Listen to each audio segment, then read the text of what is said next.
ನಮಸ್ಕಾರ ವೀಕ್ಷಕರೇ, ಮತ್ತೊಮ್ಮೆ ನಿಮಗೆಲ್ಲರಿಗೂ ಗೀಶ್ ಕಿಚನ್ಗೆ ಆದರವಾದ ಸ್ವಾಗತ. ಇವತ್ತು ನಾವು ವೈಟ್ ಸಾಸ್ ಪಾಸ್ತಾ ಹೇಗೆ ಮಾಡೋದು ಅಂತ ನೋಡ್ಕೊಂಬರೋಣ.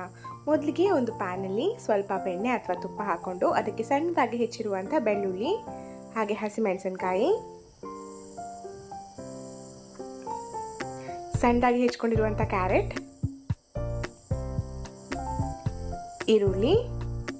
ಈರುಳ್ಳಿಯನ್ನು ಉದ್ದ ಉದ್ದ ಹೆಚ್ಕೊಂಡಿದ್ದೀವಿ. ಇದನ್ನು ಚೆನ್ನಾಗಿ ಬಾಡಿಸ್ಕೊಳ್ಳಿ. ರುಚಿಗೆ ತಕ್ಕಷ್ಟು ಉಪ್ಪು, ದೊಣ್ಣೆ ಮೆಣಸಿನಕಾಯಿ, ಕ್ಯಾಪ್ಸಿಕಮ್,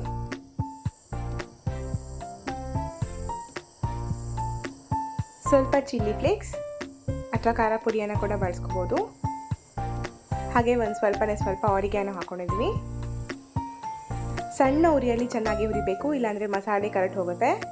ಇದಕ್ಕೆ ಬೇಯಿಸಿರುವಂಥ ಪಾಸ್ತಾ ಹಾಕೊಂಡಿದ್ವಿ.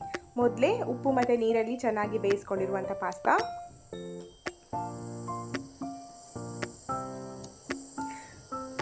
ವೈಟ್ ಸಾಸ್ ಪ್ರಿಪೇರ್ ಮಾಡೋದಕ್ಕೆ 1 ಚಮಚ ಕಾರ್ನ್ಫ್ಲೋರ್ಗೆ ಒಂದು ಅರ್ಧ ಕಪ್ಪಷ್ಟು ಹಾಲು ಹಾಕ್ಕೊಂಡು ಈ ರೀತಿಯಾಗಿ ಚೆನ್ನಾಗಿ ಮಿಕ್ಸ್ ಮಾಡ್ಕೋಬೇಕು.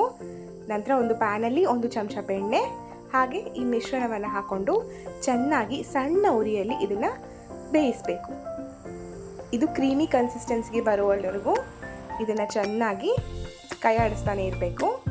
ನಂತರ ಈ ಸಾಸ್ನ ತಯಾರಿಸ್ಕೊಂಡಿರುವಂಥ ಪಾಸ್ತಾ ಮಿಶ್ರಣಕ್ಕೆ ಹಾಕೊಳ್ಳಿ. ಸಣ್ಣ ಉರಿಯಲ್ಲಿ 30 ಸೆಕೆಂಡಿಂದ 1 ನಿಮಿಷ ಇದನ್ನು ಮಿಕ್ಸ್ ಮಾಡ್ಕೊಳ್ಳಿ. ಇದಕ್ಕೆ ಚೀಸ್ ಕೂಡ ಹಾಕೋಬೋದು, ಆಪ್ಷನಲ್. ಹೀಗೆ ತಯಾರಾಗುತ್ತೆ ಈಸಿಯಾಗಿರುವಂಥ ರುಚಿಕರವಾಗಿರುವಂಥ ವೈಟ್ ಸಾಸ್ ಪಾಸ್ತಾ. ಹೇಗಿದೆ ಅಂತ ತಯಾರಿಸಿ ಕಮೆಂಟ್ಸ್ ಮೂಲಕ ತಿಳಿಸಿ.